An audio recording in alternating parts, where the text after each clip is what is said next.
तो हेलो दोस्तों, स्वागत है आपका हमारे संघर्ष ट्यूशन क्लासेस में। तो उम्मीद है हमने जो कल सवाल बनाए थे 8.1 का 3 सवाल हम लोग कल बना चुके थे। तीसरा सवाल हम आपको बनाने के लिए दिए थे, तो उम्मीद है कि आप लोग उसको बना चुके होंगे। आज हम लोग चौथा जो सवाल है इसको बनाएंगे बहुत आसानी से। उम्मीद है कि कल जो आप लोग तीनों सवाल पढ़े होंगे उसको बना लिए होंगे। तो आज चौथा सवाल पढ़ेंगे हम लोग। देखिए क्या बोल रहा है कि 15 cot a बराबर 8, तो साइन ए और सेक ए का मान बताएं।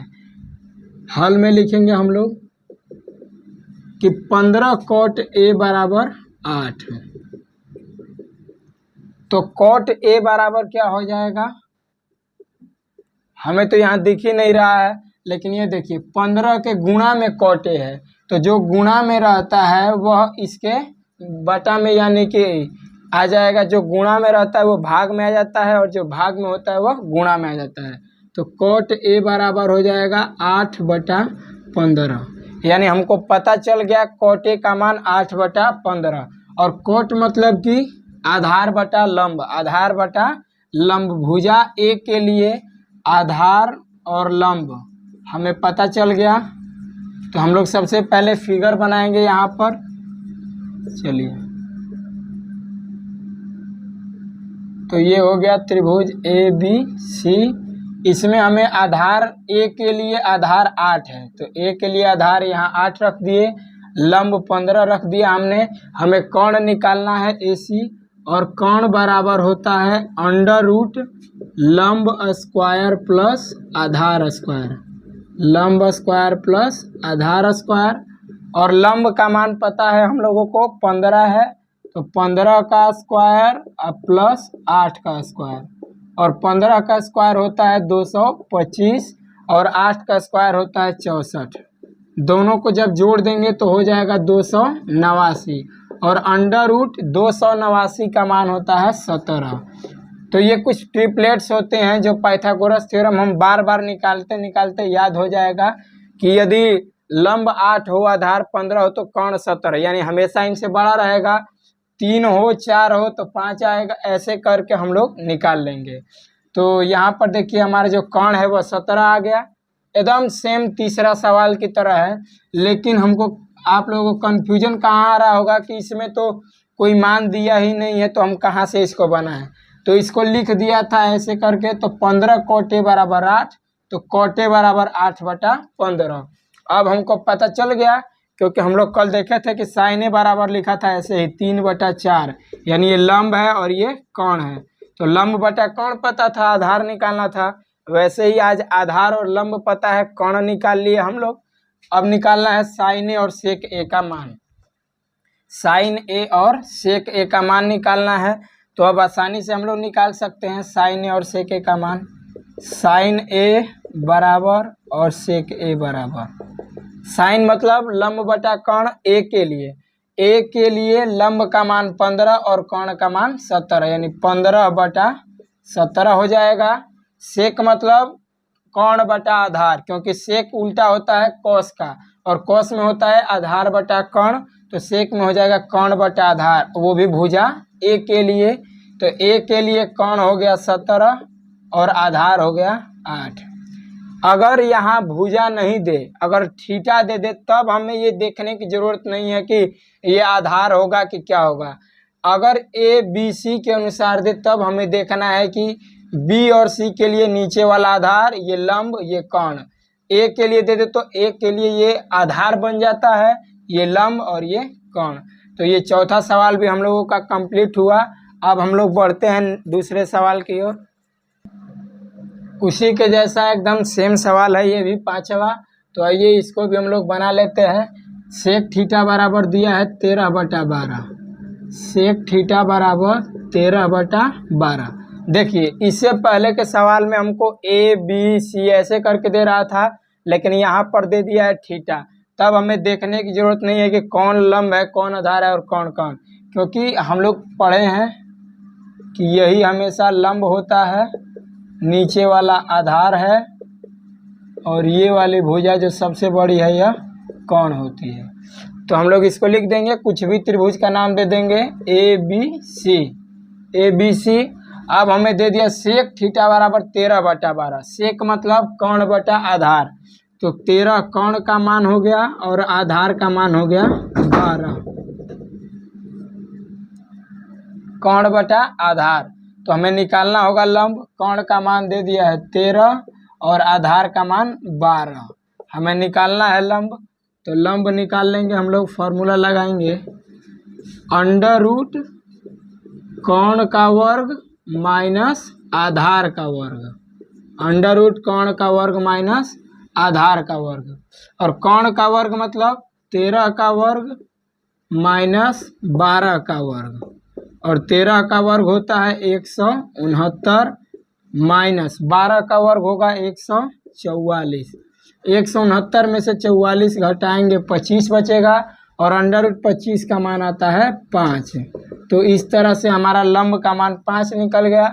अब कह रहा है कि अन्य त्रिकोणमितीय मान ज्ञात करें। तो अन्य त्रिकोणमितीय मान कौन कौन, एक दिया है और 5 निकालना है, यानी साइन थीटा का मान निकालना है, कोस थीटा निकालना है, टेन थीटा निकालना है, कोट थीटा निकालना है, और कोसेक थीटा का मान निकालना है। क्योंकि सेक थीटा एक दे दिया है और अन्य त्रिकोणमितीय मान हमको निकालना है। तो साइन थीटा बराबर होता है लंब बटा कोण, तो लंब का मान हमको पता चल गया है 5, तो लंब बटा कोण यानी 5/13। कोस थीटा मतलब आधार बटा कोण 12/13। टेन थीटा बराबर होता है लंब बटा आधार यानी 5/12। अब बताइए इन दोनों को कैसे निकालेंगे। टेन का उल्टा कोट होगा, तो कोट का उल्टा टेन, ये 5/12 है तो ये 12/5 हो गया। कोसेक साइन का उल्टा, तो ये 5/13 है तो ये 13/5 है। इस तरह से हमारा 5वां सवाल भी कंप्लीट हुआ। चलते हैं नेक्स्ट क्वेश्चन की तरफ। तो जैसा कि हम लोग देख रहे हैं पीछे 6 नंबर क्वेश्चन दिया हुआ है, 5 सवाल हम लोग बना चुके हैं।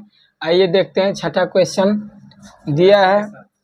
यदि कोण ए और कोण बी न्यून कोण है, जहां कोस ए बराबर कोस बी, तो दिखाइए कि कोण ए बराबर कोण बी। तो ये कह रहा है कि कोण ए और कोण बी दोनों न्यून कोण है। न्यून कोण का मतलब जिस कोण का मान 90 डिग्री से कम होता है। तो हम लोगों को पता है कि कोण के आधार पर त्रिभुज 3 प्रकार के होते हैं। पहला होता है समकोण त्रिभुज, यानी जिस कोण का मान 90 डिग्री होता है। जैसे कि हम एक त्रिभुज यहाँ पर बना रहे हैं, इस त्रिभुज का कुछ भी हम नाम दे सकते हैं। यहाँ पर बना कोण का मान 90 डिग्री होगा और ये दोनों का मान 90 डिग्री से हमेशा कम ही होंगे, यानी ये दोनों न्यून कोण होंगे और ये वाला जो कोण है ये हमेशा समकोण ही रहेगा। अब आते हैं न्यून कोण त्रिभुज की तरफ। ये समकोण त्रिभुज था और ये न्यून कोण त्रिभुज है, और न्यून कोण त्रिभुज का मान जो है यह 90 डिग्री से कम होता है। इसको देख लेते हैं फिगर से। जैसे मान लीजिए इस त्रिभुज का नाम हमने PQR रख दिया, तो ये वाले जो दोनों कोण होंगे ये दोनों कोण न्यून कोण होंगे, दोनों कोण न्यून कोण। लेकिन ये कोई ज़रूरी नहीं है कि ये जो आपको Q वाला मान दिख रहा है ये यहाँ पर समकोण ही हो, क्योंकि ये 90 से कम होंगे। तो जैसे कि मान लीजिए यहाँ पर दे दिया ये 70-70 दे दिया हम लोगों को, क्योंकि 90 से कम है तो 70-70 140 हो गया, और यहाँ पर बच गया 40। तो जो समकोण त्रिभुज है उसका मान तो 90 डिग्री होना चाहिए, लेकिन बच गया 40। तो समकोण त्रिभुज का मान हम लोगों को पता है कि 90 डिग्री होता है, तो इसलिए ये दोनों न्यून कोण होंगे और इस कोण का मान कुछ भी हो सकता है। तो और हमको पता है कि त्रिभुज के तीनों कोणों का योग जो है यह 180 डिग्री होता है, यानी तीनों को हम जोड़ेंगे तो 180 होना चाहिए। अब आते हैं हम लोग अधिक कोण त्रिभुज की तरफ कि अधिक कोण त्रिभुज क्या है। देखिए, तो जिस कोण का मान 90 डिग्री से अधिक होता है उसे अधिक कोण त्रिभुज बोलते हैं हम लोग। इसे भी फिगर से समझ लेते हैं। जैसे ये हमारा एक त्रिभुज है, तो ये वाला जो त्रिभुज होगा ये कोण C जो है इसका मान कभी भी 90 डिग्री से अधिक रहेगा, और ये दोनों कोण ये हमेशा न्यून कोण होंगे, क्योंकि इसका मान जो है 90 डिग्री से हमेशा अधिक होना चाहिए। मान लीजिए इसका मान हो गया 110 डिग्री हो गया, बच गया ए और बी। तो इन दोनों का मान कुछ भी हो सकता है। ये हो जाएगा मान लीजिए 30, यानी कि 110 और 30 140 हो गया, और ये 40 हो सकता है। यानी ये दोनों का दोनों कभी भी अब 90 डिग्री नहीं हो सकते हैं, क्योंकि अगर हम 110 में 90 जोड़ देंगे तो 200 हो जाएगा। लेकिन हमको पता है कि त्रिभुज के तीनों कोणों का योग 180 डिग्री होता है।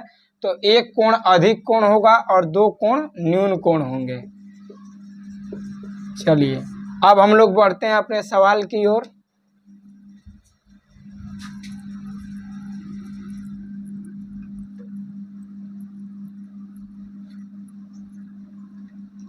कह रहा है कि यदि कोण ए और कोण बी न्यून कोण हो, तो हम लोग फिगर बनाएंगे यहाँ पर।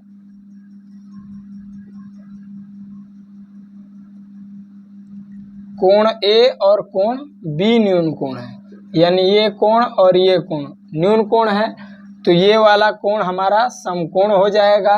तो ए हो गया, बी हो गया और ये सी, यानी कोण सी का मान 90 डिग्री हो गया और ये दोनों न्यून कोण हो गए। कह रहे जहाँ कोस ए बराबर कोस बी, तो हल में क्या लिखेंगे? सबसे पहले लिखेंगे दिया है कि यदि कोण ए और कोण बी न्यून कोण हो, कोण ए और कोण बी न्यून कोण हो, कोण ए और कोण बी न्यून कोण हो, जहां कॉस ए बराबर कॉस बी, कॉस ए बराबर कॉस बी। कॉस ए का मान हमको पता लगाना है यहाँ पर क्या होगा, और कॉस बी का, और उन दोनों वैल्यू को यहाँ पर रखेंगे, बराबर करेंगे। तो कॉस ए, कॉस मतलब आधार बटा कर्ण ए के लिए, तो भुजा ए के लिए आधार जो है नीचे होगा, यानी एसी भुजा होगा। तो ये आधार हो गया हम लोगों का, आधार बटा कर्ण का मान यानी ए बी हो गया। तो ए सी बटा ए बी बराबर कॉस बी, यानी आधार बटा कर्ण, आधार बटा कर्ण किसके लिए? तो भुजा बी के लिए। तो बी के लिए आधार हो जाएगा हमारा बी सी और कर्ण हो जाएगा ए बी। ये हो गया बी सी और ये हो गया ए बी। देखिए दोनों हम लोग बराबर कर दिए, तो ए बी से ए बी कैंसिल हो जाएगा, बच गया हमारा ए सी बराबर बी सी, ए सी बराबर बी सी। अतः हम लिख देंगे कि सिद्ध होता है